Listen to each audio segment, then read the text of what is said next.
ప్రధానంగా గత కొద్ది రోజుల నుంచి శాస్త్రజ్ఞులు ఏదైతే చెప్తున్నారో దేశవ్యాప్తంగా ఎల్ నినో ప్రభావం ఉంటుందని, దానివల్ల రైతన్నలు అప్రమత్తంగా ఉండాలని రాష్ట్ర ప్రభుత్వాలకు సూచనలు ఇస్తూ రైతన్నలకు కూడా అనేక సందర్భాల్లో ఈ శాస్త్రవేత్తలు సూచనలు ఇచ్చిన సందర్భాలు కోకొల్లలున్నాయి. ముఖ్యంగా సౌత్ రాష్ట్రాల్లో ఈ ఎల్ నినో ఎఫెక్ట్ ఎక్కువగా ఉంటుందనేది శాస్త్రజ్ఞుల యొక్క వారికి ఉన్న అపారమైన పరిజ్ఞానంతో వారు చెప్పినట్లే ఇప్పటి వరకు 30 నుంచి 35% కంటే పడాల్సిన దాంట్లో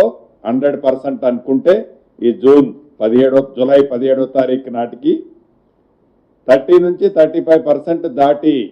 ఏ జిల్లాలో కూడా వర్షం తెలంగాణ రాష్ట్రంలో లేదు. దీని మీద రాష్ట్ర కేబినెట్ ఆందోళన గురవటమే కాకుండా దీనికి ఏ రకమైన చర్యలు చేపట్టాలి, అది తాగునీరు కావచ్చు,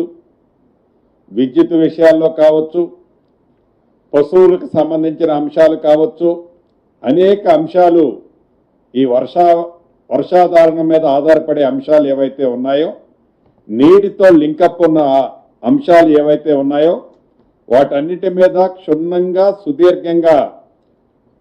రాష్ట్ర కేబినెట్ చర్చించి రేపు 20వ తారీఖు నాడు ఎవరైతే ఇన్ఛార్జి మంత్రులు ఉన్నారో ఆ ఉమ్మడి జిల్లాకి ఇన్ఛార్జి మంత్రులతో పాటు ఒక ప్రత్యేకమైన సీనియర్ ఐఏఎస్ అధికారిని నియమించి ఆ ఉమ్మడి జిల్లాకు సంబంధించిన ప్రజాప్రతినిధులు ఏ రాజకీయ పార్టీకి సంబంధించిన వారైనా ఆ జిల్లాలో ఉమ్మడి జిల్లాకు సంబంధించిన శాస్త్రవేత్తలు వ్యవసాయంలో అనుభవజ్ఞులు ఎవరైనా ఉంటే వారిని కూడా పిలుచుకొని ఆ జిల్లాకు సంబంధించిన భవిష్యత్తులో ఎలా నడుచుకుంటే బాగుంటుంది అనే దాని మీద ఒక నివేదికను తీసుకురావాలన్నది రాష్ట్ర కేబినెట్లో మొదట నిర్ణయం తీసుకోవటం జరిగింది. సబ్సిక్వెంట్గా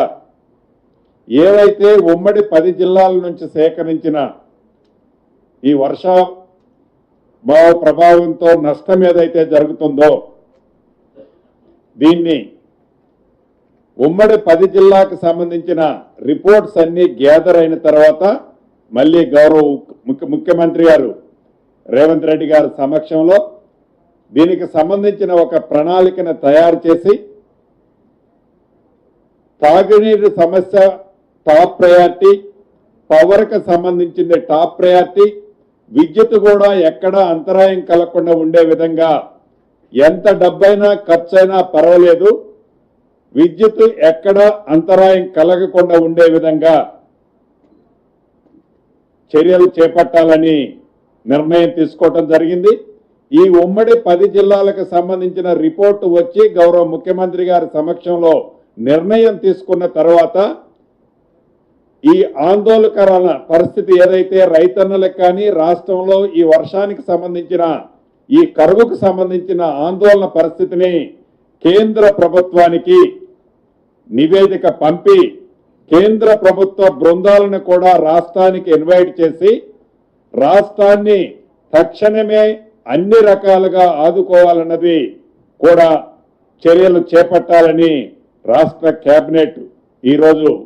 ప్రత్యేకంగా దీని మీద ఫోకస్ పెట్టి సుదీర్ఘంగా చర్చించడం జరిగింది. రైతన్నలందరికీ కూడా రాష్ట్ర కేబినెట్లో ఒక సందేశాన్ని ఇవ్వటం జరిగింది. ఇప్పటికే వ్యవసాయ శాఖ వారు ఏ జిల్లాలో ఏ పంటలు వేస్తే బాగుంటుంది అంటే ఇవాళ ఏదో చెరువులో కొద్దిగా నీరున్నాయని గబగబా వరేస్తే మళ్ళీ ఆ నీళ్ళైపోతే అది తాగునీటికి కూడా ఇబ్బంది వచ్చే పరిస్థితి ఉంది. అదే పరిస్థితుల్లో ఆ కొద్దిగా నీరైతే మళ్ళీ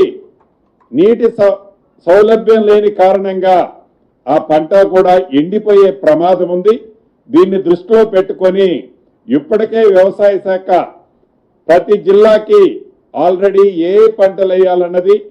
ఆ పంటలకు సంబంధించిన విత్తనాలను కూడా ఫుల్ ఫ్లెడ్జ్ లో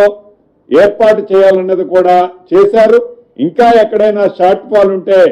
వాటిని కూడా పురమాయించాలని గౌరవ ముఖ్యమంత్రి గారు సూచనలు సలహాలు ఇవ్వటం జరిగింది. అదే రకంగా దీనికి ఏదైతే ఇక్రిసాట్ లో కానీ మిగతా శాస్త్రవేత్తలు అపారమైన అనుభవజ్ఞులు ఉన్నారు దీంట్లో, వారందరినీ కోఆర్డినేట్ చేయడానికి రాష్ట్ర ప్రణాళిక మండలి